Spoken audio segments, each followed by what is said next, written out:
shit, that burned. Fuck. Oh shit, that burned. Fuck. Hey, what's going on? So, this episode's going to be a continuation of the past three videos I've been doing. Did I say episode? Yeah. So this video is gonna continue I'm gonna continue talking about Gabbie. I'm gonna wrap up that situation and continue on with Philip DeFranco. I figured I'd just combine the two because these aren't like. I'm just kind of giving final thoughts on these guys, and then there's not really that much to tell. So yeah, spilling the tea on Gabbie and Philly D. I guess we'll start with Phil. So it turns out that yes, everything is unlisted and or privatized. I think it's privatized. Anyway, yeah, so pretty much all his videos up until March, I think, of 2017 it was. They're all privatized. I found them on the Internet Archive. You could like download them. Internet.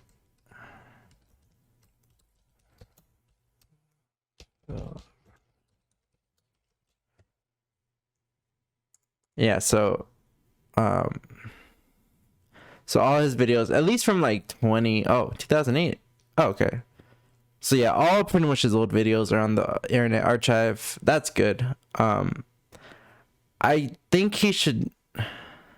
I know, like I said, I know he doesn't like approve of those videos anymore because he was really cringy, and I don't know exactly what jokes he said. I don't think he said the N-word or anything bad, but he was he's not the person who he is today, so he just doesn't want to be associated with those videos. I understand that, but at the same time, I think Phil's progression throughout the years, and especially like his content from, like I said, I started following him in August of 2016. I've been following him ever since, and I think his videos from 2016 to 2017, at least like at least 2016, 2017, at least, unless like make those videos public, bro. They were, I think Phil's love him or hate him, he is a very good source of information. He covers a lot of stuff from politics to crime to celebrity news and just stuff like that, even viral moments. And he has like, for the most part, a good take on most things. I think he's a very good place to start if you're like researching a certain story or a certain topic. He's covered pretty much everything over the years, so I think he's a really good, I guess, a secondhand source he would be. I don't know, but he's, in my opinion, a really good source of information, and I would like to see him make his channel public. I'm taking this tea bag out. It's gonna be super tea. It's gonna take super bad now. Oh, whatever. Anyway, there was also a Reddit thread talking about him. I guess some Redditor like downloaded all of Phil's like videos or something.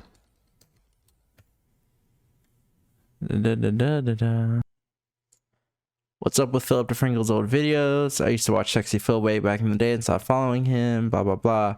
This was a year ago. And then some people just saying, yeah, he just unlisted his videos. Then there was a Redditor saying, like I said, he downloaded his stuff. Oh, well. Okay, so that's that. And then DeFranco Elite. So yeah, DeFranco Elite ended May 21st, 2021. Wow, that was really recently. Okay. I stopped supporting him on, I think it was March 2019. That's when I stopped like contributing to that. Like I said, I just didn't really care for what he was doing, like the candles and stuff, the men's grooming products. It just, I don't know, to me it was like whatever. And then now pretty much DeFranco Elite, it's Rogue Rocket pretty much. I haven't really looked at the articles that they've made. It's way better than Louder with Crowder articles, I bet. I can tell you that right now. Have you ever read those? Those are bad. Yeah, so he seems like he has a good team. He covers U.S., international, business, politics, entertainment, industry, stuff like that. And you could sign up for $4.99 a month. That's pretty much like DeFranco Elite pretty much turned into this, which that's cool, I guess. The Rogue Rocket YouTube channel is actually they don't post on there anymore. The aesthetic of Rogue Rocket just is not that good, in my opinion. We're gonna look at it right now. So yeah, it only has 218 subs. Their average like viewership is around 40K, 40 to 50K.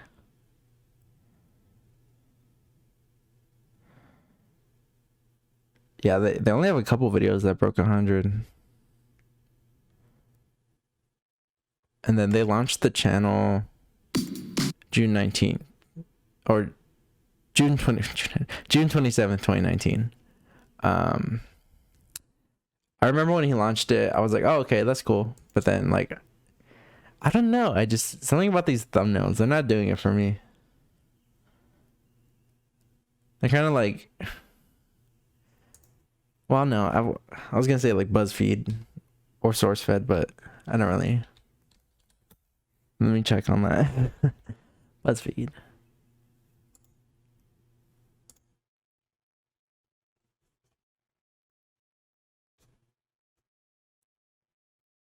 And so yeah, that's Rogue Rocket. They stopped making videos March 12th, 2020. So they were only active for like 6 months, or June for like 9 months. Oh, because yeah, the pandemic hit. Of course they couldn't. Is Rogue Rocket a dead channel now? Couldn't survive the COVID-19 cancellation. Pretty much, lol. He's gone mainstream. Missed his channel. Remember when Philip DeFranco was hyping up this channel for months, and now it's more dead than Kim Jong-un? What happened? As a channel, I'm assuming they stopped due to COVID. Their last video, this one, came out around the time that we shut down. As a website, they still report on world events and such. So hopefully they'll let us some videos before the end of the year. Yeah, it's kind of a dead channel. Maybe they'll come back. I mean, yeah, they're still making July. Oh wow, that one broke almost 1 mil. Yeah, that's their most viewed one. Yeah, they're still making articles and stuff like 26 minutes ago, a couple days ago. So I don't know, like, seems to be doing good. So yeah, that's all there is to it. I don't know, the whole Patreon thing with Phil. That was like a mixed bag, because a lot of people were trying to take him down. At the same time, he did do a little bit of shady stuff with it. So, but compared to like what people are doing now with the whole crypto things, throughout 2020, I thought Phil was good. He actually rejuvenated my fanship, I guess. But I didn't realize the whole Dr.Mike situation went down, and that was. He didn't want to cover his friend's fuck up. Did I watch this one? Oh, I did. While he's telling people to stay at home and be careful, he's out partying maskless on a boat, according to the New York Post. I'm sorry.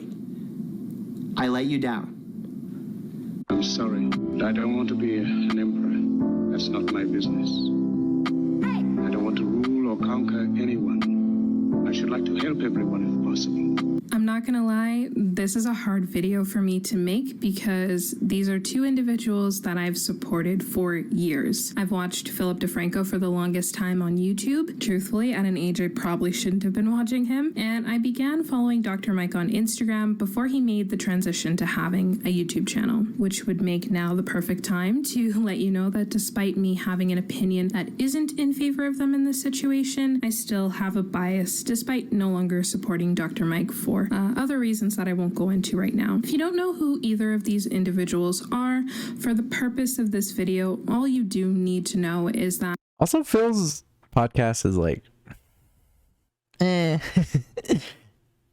everyone and their mother has a podcast now. So when I heard he was doing it, I'm like, oh, another one. Oh, whatever.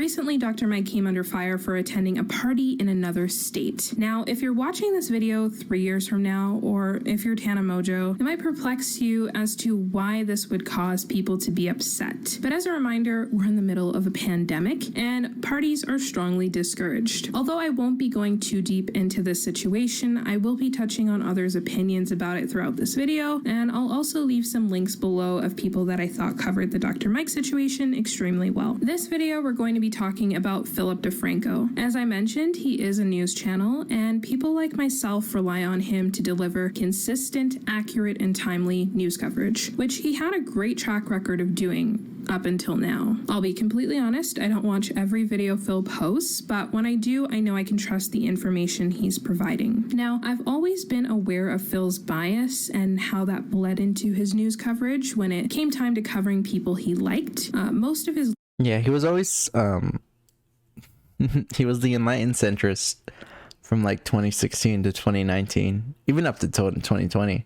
But then once the pandemic hit, once Trump was pretty much lost his damn mind in 2020, he became more left leaning. Now, is he like a I guess he's a sock dem. I guess. I don't know, whatever. He's a businessman, end of the day, and he wants his money. That I can say for sure. long-term audience is aware of that. He's even specified that when covering the H3H3 versus Trisha Paytas situation a year ago. Situation is now. As far as my reaction to this, it would be hard for me to give an unbiased reaction. Personally a fan of Ethan and Hila. I like what they put out. I like them. Now, I adopt the same ideology as Xander Hall. Biases aren't necessarily a bad thing. Oh, she listens to Xander Hall? Oh. Oh, so she's probably a lefty, huh? Okay, I'll look into her right now. Until you refuse to acknowledge them. It's better to acknowledge a I like Xan. Actually, I don't know. He's just dumb. That Afghanistan video left a rotten taste in my mouth.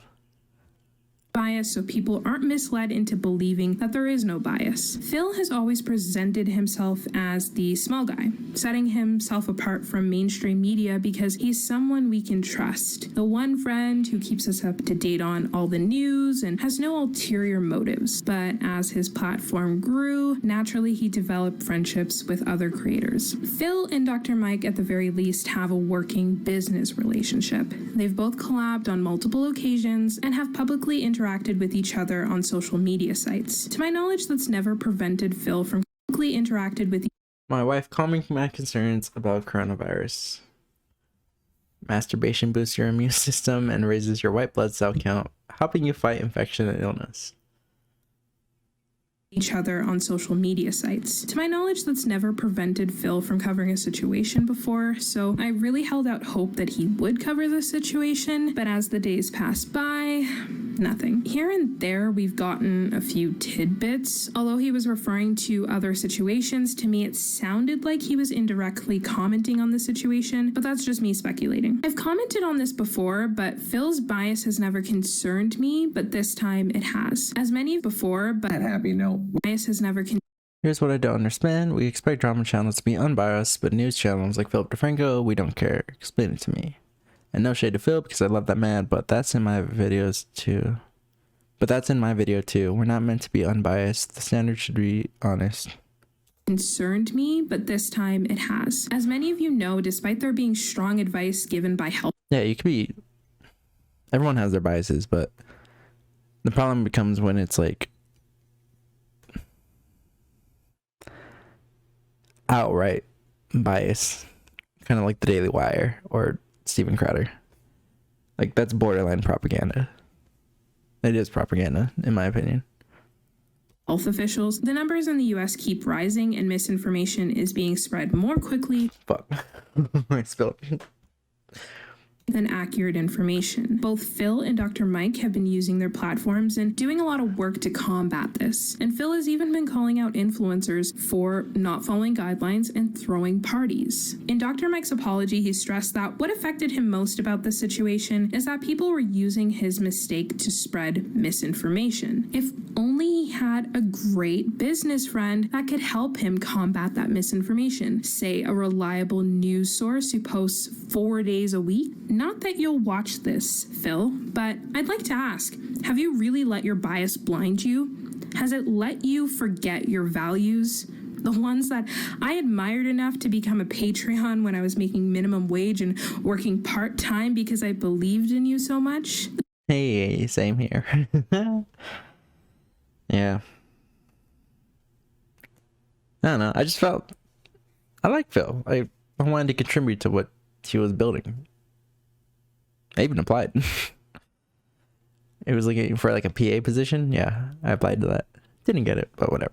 The same values that led you to apologizing for a small researching issue on your team that you took full ownership of because you cared about ensuring people had access to accurate information. The same values that you've been demonstrating for years. Are you really willing to toss those all away and your viewers' trust for an internet friendship? I'm not completely heartless, so let me put myself in Phil's shoes. I'm guessing Mike was reached out for a comment before the article dropped, so he let Phil know of the situation and that this story was breaking. Dr. Mike feels bad. By the way, I don't doubt that. I know that Dr. Mike pays attention to his social media, so I don't doubt that he's reading everything and watching everything being said, and it's affecting him. So Phil sees that Dr. Mike feels bad, doesn't want to cause his friend any more pain, so he decides to take a hit. Sure, it's a loss of profit, but it's better than hurting his friend. So he cancels his Thursday show, and thankfully it's Thanksgiving, so there's less suspicion, hoping that over the next 4 days the news will die down and he won't have to address it, which for the most part has been effective. There's only really a handful of people openly tweeting about this, and their posts have low interactions. And in the grand scheme of things, Phil not covering this one situation won't make or break his career. It won't. But what I am afraid of is that over time, Phil will become like those big news organizations that have powerful connections and that shield each other. Everything he used to not stand for. I think there's I mean, he's kind of like that. I don't know. When it comes to like his influencer friends, he has like a soft spot for them.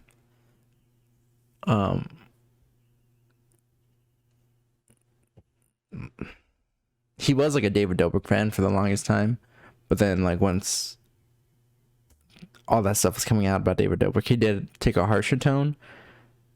I don't think it was harsh enough. He did kind of turn his opinion. He did change his mind on David, which is good. The Dr. Mike thing, though, I think that was sketch. Maybe they have like a business thing going, maybe not, but I didn't know about it till like months after. I didn't find out about it till like February or March. But I don't know. I don't watch Dr. Mike, so whatever. still time to cover the story. And hey, maybe Phil thinks that if he does cover this situation, it'll only lead to more speculation and conspiracy theories. Or hey, maybe he's planning on covering the situation one-on-one with Dr. Mike and sitting down and having a real conversation about it. But on the other hand, I can't help but feel disappointed that this might be the beginning of him giving his friends a pass and caring less about his audience. But I'm not giving up on him just yet. I can't. Like I said, I'm biased. Oh. This video discusses topics such as sexual abuse, assault, and rape. Viewer discretion is advised. Dude.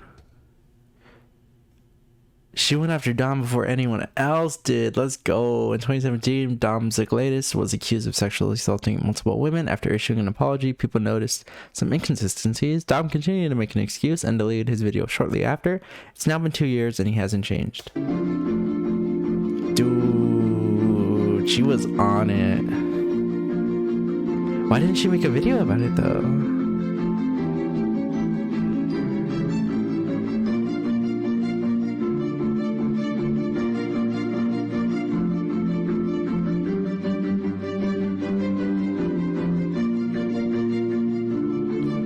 The world is a dangerous place to live, not because of the people who are evil, because of the people who don't do anything about it. Hi guys, just posting this to get some thoughts. Do you prefer voiceover videos? Should I release David video after Dom or last? There's 6 videos in total, 1 for Dom, David, Liza, Zane, Jason, and Brandon. After that, I'm done with VS unless I know. Did she like unlist videos? Okay, I'll look into her later. Dude, she called it before 2 years before anyone else did. That was around the time too. Did she? She must have knew something was going on. Oh, interesting. Okay. I think that about does it for Phil. Oh, the live stream. Okay. My goodness. This, okay, I gotta say one last thing. After like following him for like 4 years, when he did the live stream after Joe Biden was elected president, it just felt like, I don't know, it just, I guess cathartic. It just felt good, like everything accumulated into this for Phil. It was interesting. Oh my goodness. Hello. Welcome to the I think he even said something along those lines in this video. stream. Was not expecting to go live today. Hello, let me just get the chat up. I literally just sprinted. I'm a big boy, so it took a while. I sprinted to this room. There we go. Now I can see. By the way, I finished my tea. My tea's all gone. Chat. Wait, chat disabled for this stream. No, we're doing this again then. Let's see. Just skip ahead. It broke. In elections, I decided I'm going to do this year. To those that say, Phil, you've become biased. Here's the deal. Reality is biased against Donald Trump. Facts are biased against Donald Trump because that man does not live in reality.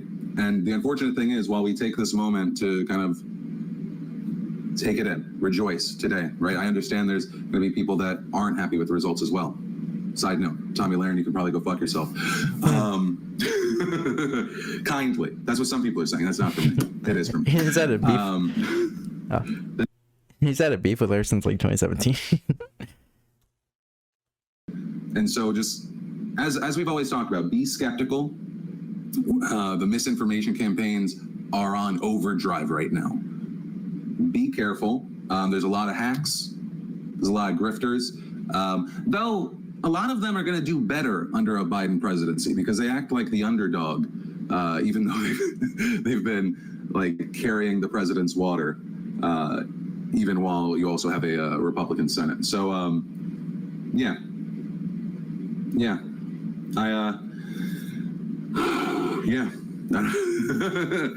It feels today feels like a good day. Today feels great. Oh yeah, his wife's coming. Don't know what else to say. I'm still processing it. I think a lot of you are still probably processing it. Jacob Redwood, you lost your way. I think that's a good thing at times. My way in the past was making false equivalencies and not really seeing Donald Trump as the threat to democracy and the threat to decency that he really was. And I regret that. I regret that in 2016. And I feel like this year I've made the choice to go, I don't care if I'm going to lose subscribers. I don't care if we get bombarded by jackasses who try to carry the president's water. We're gonna do this, and I feel very good about that because more so, what's more important than trying to maintain a large audience, what's more important than trying to make a lot of money, I think, is trying to make the world a better place, trying to be a good person. And there are going to be people that hear people that say things like that and go, oh, you're a virtue signaler. But genuinely wanting to see the world be a better place, to want to get someone who denies science, who's said that he's going to fire Fauci, who we're entering a winter that is as bad as Fauci said it was going to be. Yeah. December and January were bad. So I'm proud. And if you think that I've lost my way and you don't want to be a part of it, I've said it for the past few weeks. I've said it for the past few months. The door is over there, right? You don't need to announce your departure. This is not an airport. And I welcome you to leave. That's it. I'm not going to make false equivalencies to make you feel good about bad opinions and belief in things that are not real. Kayla, you appreciate the genuine look at the state of things. I appreciate you.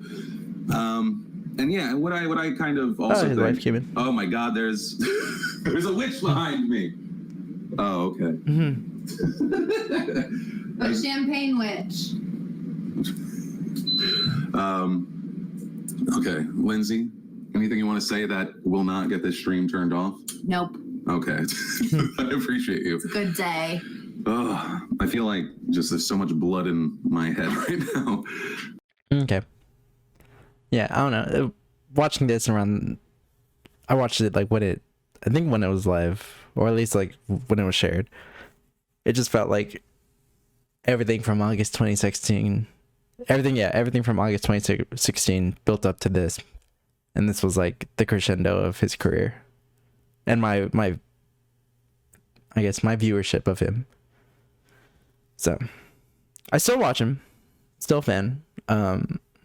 Not as much, mainly. I don't know. Phil's doing his thing. I'll keep an eye on him. Okay, that's about it. Now, let's talk about our girl. Oh, Gabbie.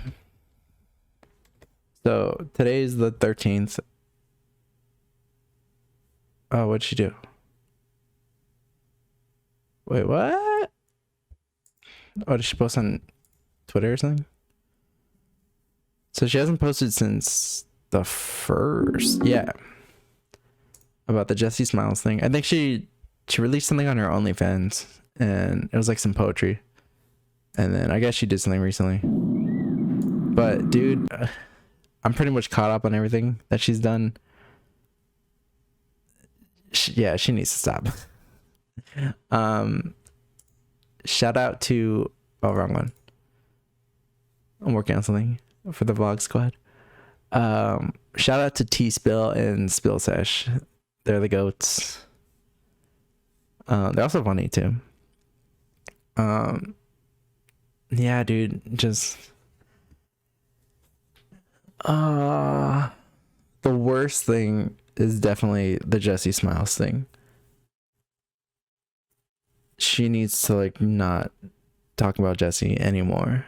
And if I'm Jesse, I'm looking into like a restraining order or just something to where I get Gabbie like out of my mind. Even Trisha too. She should probably look into that too. But Trisha's another story. She's pretty. Yeah,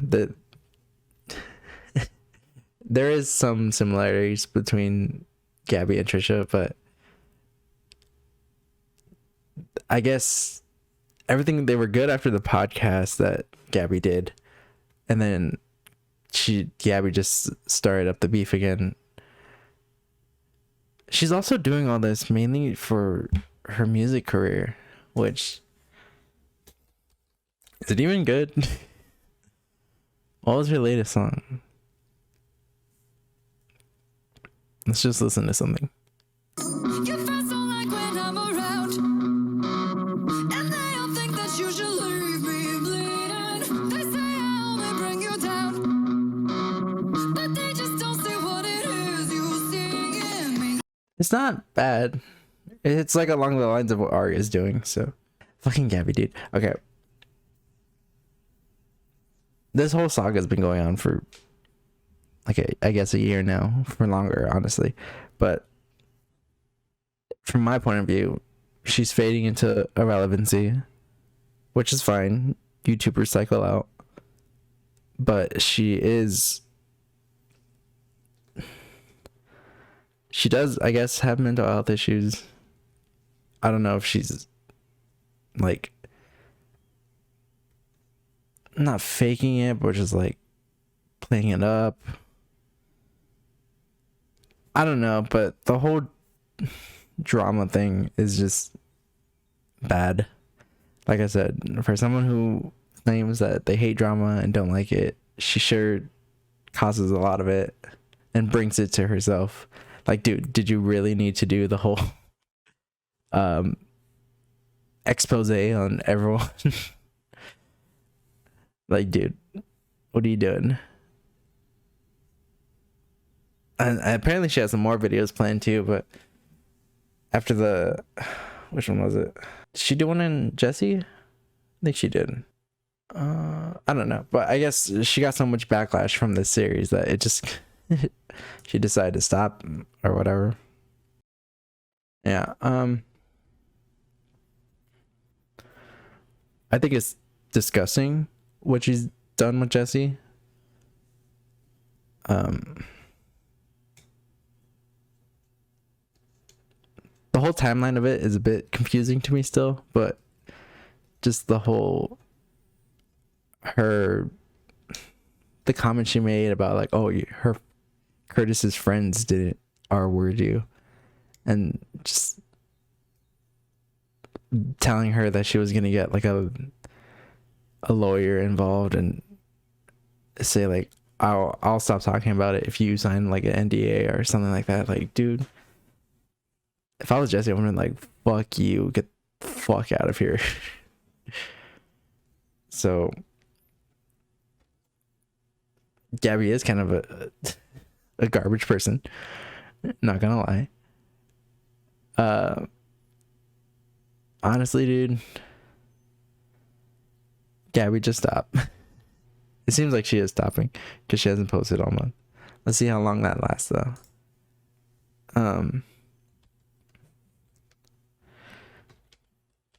Honestly, if you want to be like a singer / songwriter, just do it. You don't have to like start up all this drama each time you make a fucking song or like an album. Like, I get it, any publicity is good publicity, but it seems like her audience is turning on her. I don't know how much money she's made or lost or whatever, but she just needs to stop because it's not a good look.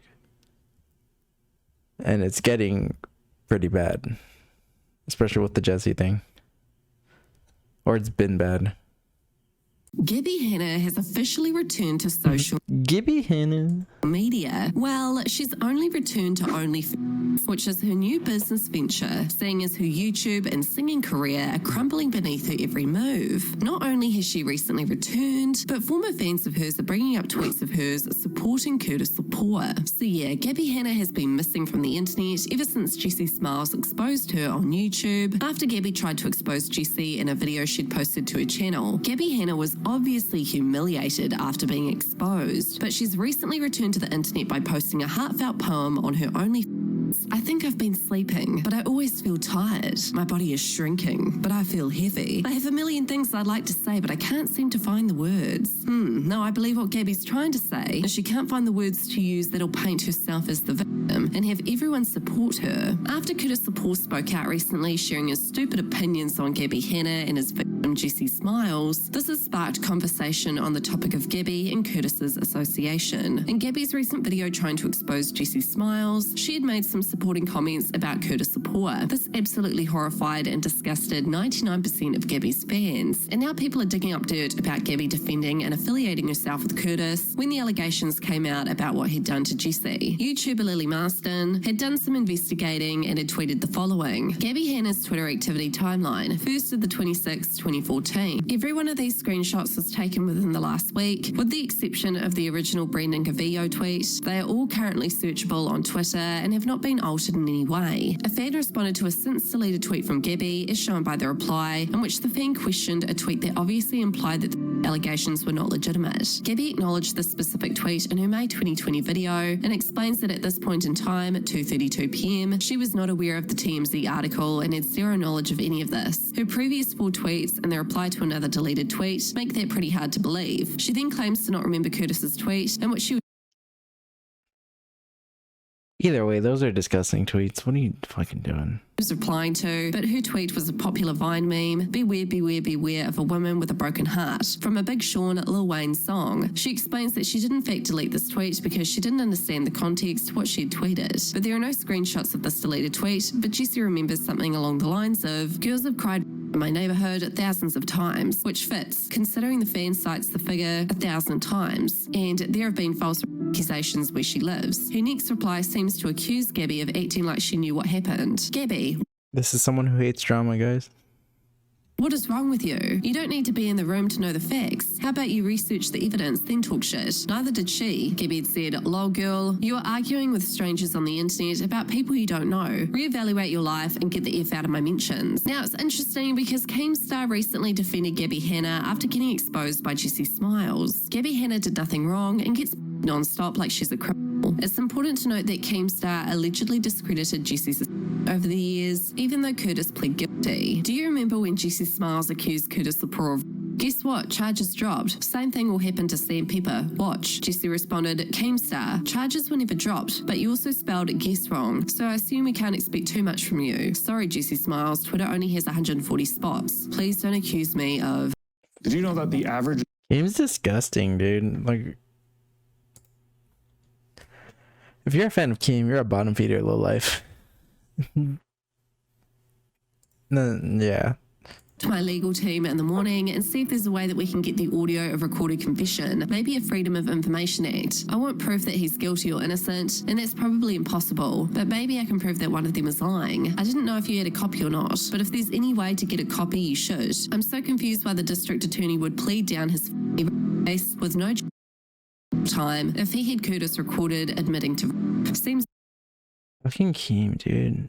dodgy AF. Keem also recently reached out to Curtis for him guessing his statement after Jessie and Gabbie made videos about each other where the topic of Curtis was brought up. Curtis has been going off on Twitter lately because Gabbie and Jessie have discussed him in their videos. He seems to be defending himself too. So yeah, I'm not sure why Keemstar was getting Curtis to message him. I'm guessing it was because Keemstar might make a video on the situation. Keemstar also told T Channels recently to leave Gabbie Hanna alone. This was apparently right after Jessie Smiles leaked that 3-hour phone call with Gabbie. Listen, when I make posts saying leave Gabbie Hanna alone, my audience, my followers, you. Dude, what are you, fucking Steven Crowder with your fucking spaz-ass voice? Get out of here, dude. You guys, right? You don't understand what I'm talking about. When you think of Gabbie Hanna, you think of, I'm the monster! Right? Or you think of like her getting in a fight with Rice Gum, you know what I mean? Or just, you know, Gabbie Hanna whenever she's in... Dude, the fucking beard. Jesus. Drama, she always handles it poorly. She tries to prove every single person wrong, and she does prove them wrong, but nobody cares about facts, right? What I'm saying, leave Gabbie Hanna alone, I'm not talking to you, my audience. I'm talking to these goddamn T channels. Guys, you don't understand because you don't watch the T channels. You don't watch these drama channels that cover nothing but beauty, so you have no idea. I do. I'm paying attention to the internet and to all these different characters, right? And they the shit out of Gabbie Hanna nonstop, and they've been doing it for years. Any little thing she does, they twist and spin a narrative somehow that she's like this evil witch that's like just doing all this evil manipulative. Dude, it's insane. It's literally insane. In these T channels, guys, all right, facts don't matter. They literally don't matter. Okay, dude. Gabbie will be there, like, proving, like, no, actually, that's incorrect. This is that. And she'll put it out on Twitter. And they'll be like, oh, she's having a breakdown. She's having a breakdown. They don't even talk about the facts of the story anymore. They just change the narrative. Oh, Gabbie's having a mental breakdown. And then Gabbie's, like, actually starting to have a mental breakdown because she's like, but wait, I just proved that I'm innocent and that this is wrong. Or, you know, dude, it's an endless cycle. So when I say leave Gabbie Hanna alone, I understand how it doesn't translate to my fans because I'm not talking to you guys, man. I'm talking about these T channels and shit, dude. They've been bullying and harassing this girl for years. I can't take it anymore. Someone's got to defend her, and it's probably going to have to be us. So what are your thoughts on all this? So this came out today.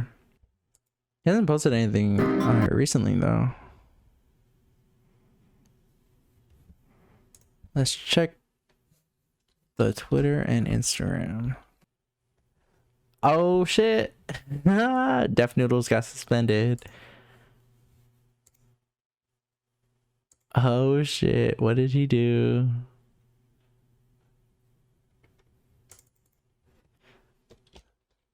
Keemstar is probably jumping for joy right now. Buffalo, New York area where I'm from. Fousey's gonna be there. I'm gonna be there. Yo, I've never been Fousey, why are you hanging out with this Joker? What are you doing, here dude? in my life, so I need y'all to come out and show some love because we have a brand new brand that we're gonna announce to the world at this fan meetup. When the truth about Gabbie Hanna comes out, heads are gonna roll. I can't wait. I don't know. Fuck Keem, dude. And fuck Gabbie.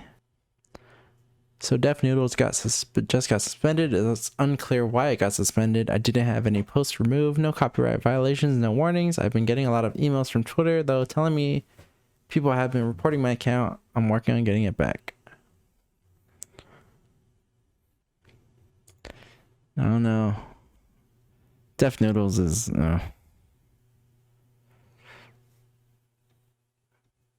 But he literally posts like everything, so a love-hate relationship with him. Batman doesn't use guns. Do I look like Batman? Musty bitch.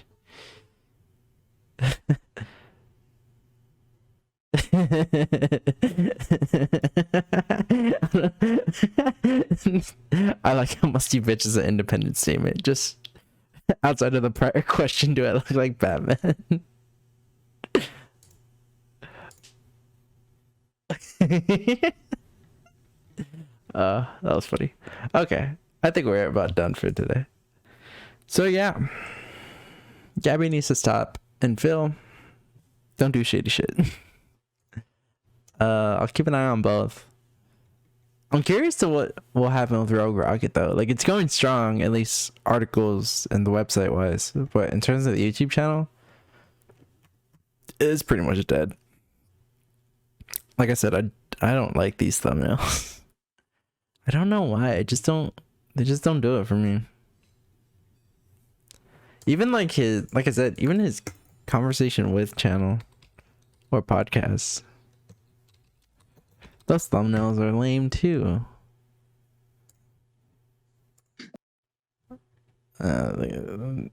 These thumbnails are not appealing. I don't know what it is. Oh, he has one more channel that he posts on too. DeFranco does. He should have just kept going with the Philly D channel. I really don't know why. Oh well. He hasn't posted it in 3 months, so.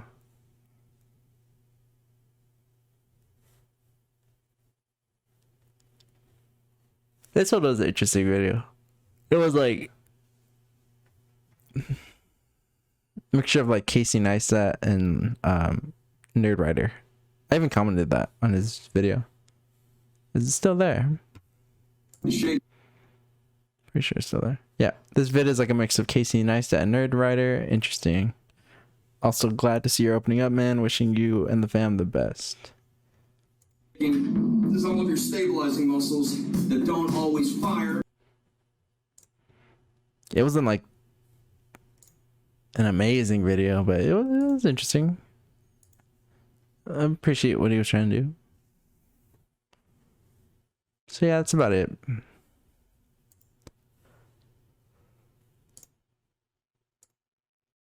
Oh, he just posted. All right. Let's watch it together. Why not? Let's see what's up.